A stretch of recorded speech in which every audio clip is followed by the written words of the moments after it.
Salut les Vatosokos, j'espère que tout le monde s'en porte bien. On se retrouve pour un nouveau débrief à chaud, chaud, cacao. Eh oui, 1-5 ou 5-1 comme vous voulez. Petite branlée qu'on a mis à Lille. Alors, comme leur sponsor c'est Boulanger, ils pourront aller manger les croissants et les petits pains et aller chercher la petite baguette de pain pour madame très tôt parce que voilà, petite branlée. Bon, blague à part.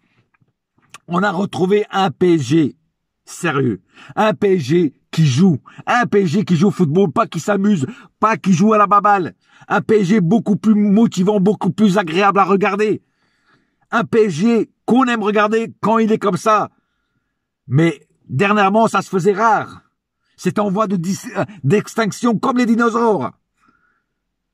Et là, ce soir, ils nous ont prouvé quand même, quand ils veulent, ils peuvent. Et ça fait plaisir.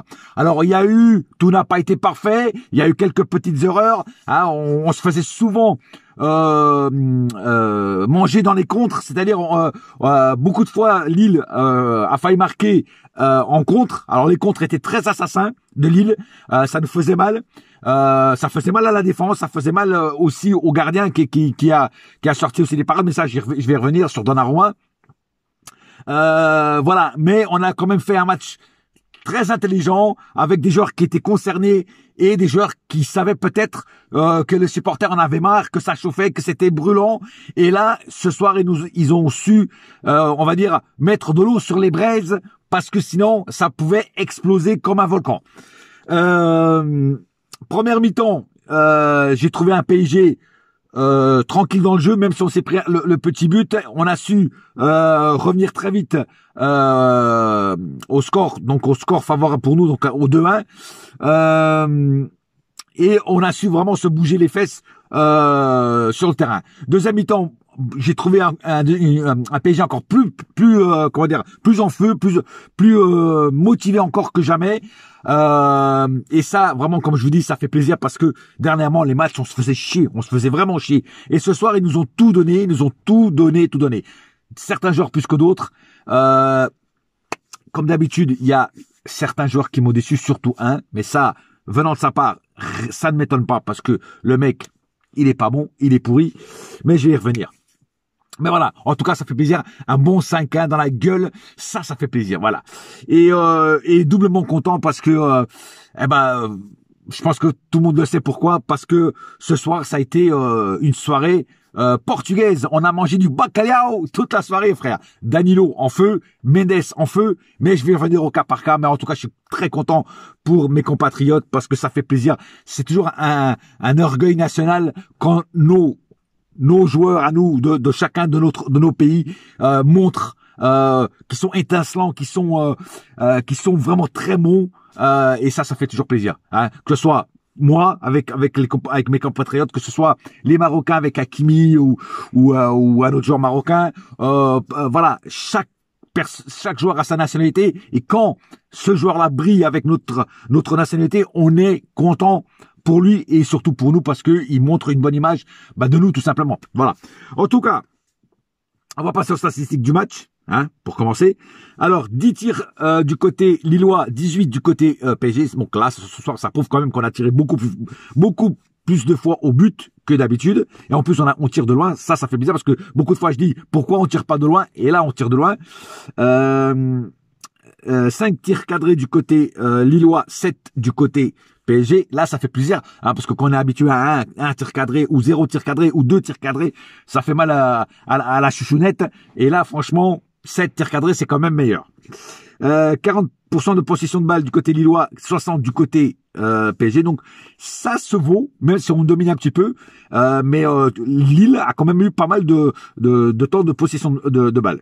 425 passes du côté lillois, 626 du côté PSG. 87% de précision de passe, 90 lillois, 90 du côté PSG. Là c'est on est à peu près sur la même balance. 19 fautes du côté... Ah oui, les Lillois ont commis beaucoup de fautes et l'arbitre n'a pratiquement mis aucun carton. Mais c'est un truc de fou, frère. Il y a eu énormément de fautes du côté lillois, hein, et la preuve. Et l'arbitre, pratiquement pas de carton. Ça aurait été Paris qui aurait fait autant de fautes, on serait pris des cartons dans la gueule. Mais enfin, bref. Donc 19 cartons du côté lillois, 9 du côté PSG, donc 10 de plus quand même, c'est beaucoup. Hein. 2 cartons jaunes, tu vois, 2 cartons jaunes sur 19 fautes, c'est incroyable. 2 cartons jaunes du côté lillois, 1 du côté PSG, aucun carton rouge des deux côtés, 3 hors-jeu du côté lillois, aucun du côté PSG, ça c'est très bien. 4 corners du côté lillois et 3 corners du côté PSG. Maintenant, passons tout de suite au cas par cas. On va bien sûr commencer par Donnarumma. Donnarumma, qui encore ce soir a été exemplaire, même si c'est pris un but, il a été exemplaire, il nous a fait beaucoup de parades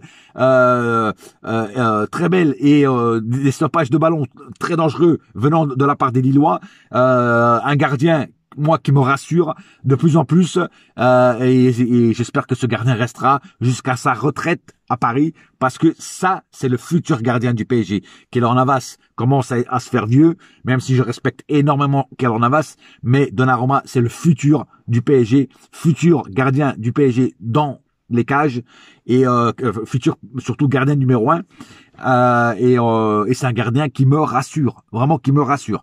Alors là, quand il est dans les cages, je suis rassuré. Quand Keylor Navas est dans les cages, je suis rassuré aussi. Voilà. Mais Donnarumma, franchement, rien à dire. Splendide. Splendide, comme dirait quelqu'un. Comme dirait Jim Carrey. Hakimi, je l'ai trouvé un petit peu discret ce soir. Pas extraordinaire, trop discret à mon goût. Après, je vais pas l'incendier parce qu'il revient de la CAN. Le pauvre, il a même pas eu le temps de se remettre, de se poser, qui ont le fait jouer tout de suite. Après, c'est normal, il y a personne d'autre qui peut le remplacer à ce poste-là, vu que la concurrence côté droit, elle n'existe pas. Hein, le Dagba, c'est comme j'ai dit, c'est trop faible. Donc on l'a tous mis dans la soupe. Donc c'est pour ça que moi je vais pas trop l'allumer ce soir, parce que voilà, Hakimi revient de la CAN, il faut qu'il se remette dans le bain du PSG, tout ça. Donc un Hakimi un peu discret à mon goût, mais j'ai confiance en lui, j'ai confiance qu'il va revenir très fort dans les prochaines semaines. Marquinhos, comme d'hab, Marquinhos, le soldat, Marquinhos, l'empereur de Rome, Jules César. Et dans la défense, on fait pas mieux. Voilà. Donc encore une fois, rien à dire sur Marquinhos. Le petit raté qu'il fait sur la passe de Mendes, c'est vraiment dommage parce que ça aurait été une super passe et un super beau but s'il aurait marqué. Ça, c'est pas fait. Mais l'action était belle quand même, ça, je l'avoue, avec un super centre de Mendes qui vraiment me régale à chaque match. Mais je vais revenir sur Mendes. Kimpembe a fait un match très sérieux. Bon, on sort sur une blessure, mais je pense pas que ça soit trop grave. Et encore une fois, il marque un but en plus. Un match très très très sérieux, très physique de Kimpembe. On a l'habitude de le voir comme ça. C'est pas une surprise. On adore quand ce Kimpembe là est là. Et moi, je voudrais Sergio Ramos pour le Real Madrid, mais Kimpembe, s'il n'y a pas Ramos, Kimpembe me satisfait largement. Et enfin Nuno Mendes qui pour moi de match en match me régale, de match en match monte en puissance, les centres qu'il fait, le centre comme je dis qu'il fait avec Marquinhos extraordinaire, percussion, tout ça, le ballon qu'il donne à Danilo pour le but, rien à dire, une action 100% portugaise, 100% bacalhau. Ah ouais, non mais là, c'est là que je suis fier d'être portugais, parce que c'est là que tu vois, c'est une action 100% portugaise, c'est-à-dire centre de Mendes, but de Danilo. Pour moi, on peut pas faire mieux. Voilà, en tout cas, très content pour les deux.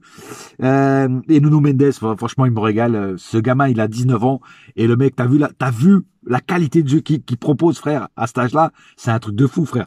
Ah ouais, non, mais là, il a mis au placard Bernat. Alors, je sais qu'il y en a qui préfèrent Bernat à Mendes, mais les mecs, moi, Mendes, là, et je dis pas ça parce que c'est mon compatriote, Mendes, il a mis au placard Bernat. D'ailleurs, t'as vu, il est même pas dans la liste de la Ligue des Champions.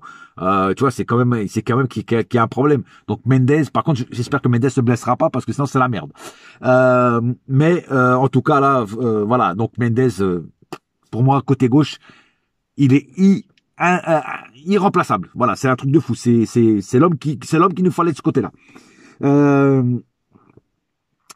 Alors, le mec qui m'a déçu, comme d'habitude, c'est ce danseur de tango argentin qui est Paredes. Paredes, va danser le tango en Argentine. Hein, je crois tu serais meilleur danseur de tango que tu n'es footballeur. Parce que franchement, ce soir, transparent, tu n'as servi à rien. C'est comme si on jouait à 10 pratiquement. Je te dis franchement, oui, t'as fait un tir, mais tes tirs sont jamais cadrés, ils sont puissants. T'as un bon shoot, mais tu les cadres jamais tes tirs. Donc au bout d'un moment, Paredes, franchement, qu'est-ce que tu fais à Paris, frère? Mais barre-toi, putain, barre-toi. J'en ai marre de voir ta sale gueule sur le terrain, sérieux. Tu ne sers à rien, t'es un plot, frère, t'es un plot.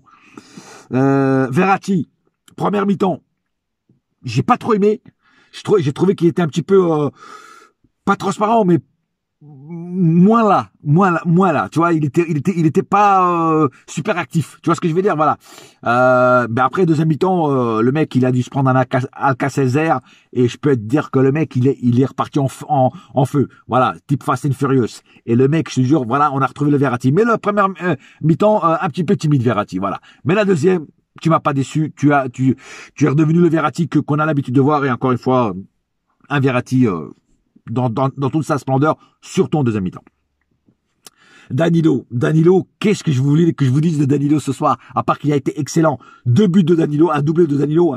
Hein. Alors moi, ce que j'aime bien, c'est que là, ça fait plusieurs matchs qu'il joue très bien, qu'il est très bon, donc il ferme des gueules. Il est souvent critiqué par la plupart du temps par des gens qui ne connaissent pas vraiment le football et qui ne connaissent pas vraiment ce joueur. Moi, je le connais très bien. Alors oui, je me répète, il n'est pas technique, il n'est pas rapide, mais le mec, il t'apporte un truc au milieu. Il fait son rôle de stopper, frère. Déjà, à part les 2 buts qui pour moi sont splendides, mais sans les 2 buts, ce soir il a récupéré énormément de ballons au milieu, il est venu défendre quand la défense est prenait un petit peu l'eau. Le mec il était partout, frère, il était à gauche, il était à droite et tout ça. Quelqu'un qui l'a suivi du regard comme moi je le suivi durant tout le match, ce mec il mouille le maillot, il est partout, frère, il est partout. Alors vous pouvez le critiquer parce que vous aimez pas sa gueule, parce que vous l'aimez pas, mais en ce moment c'est lui qui vous ferme vos gueules parce que le mec il sort des matchs de fou. Voilà, c'est tout ce que j'ai à dire. Messi, je vais commencer par Messi. Messi, ce soir, a été un peu meilleur. Il marque son petit but. Ça fait plaisir. J'espère que ça va le mettre sur les rails et qu'il va redevenir le Messi qu'on connaît. En deuxième mi-temps, alors il a fait une passe D, il a marqué un but aussi. Donc, on va dire que c'est un match satisfaisant pour moi de Messi, mais j'attends beaucoup plus encore de Messi.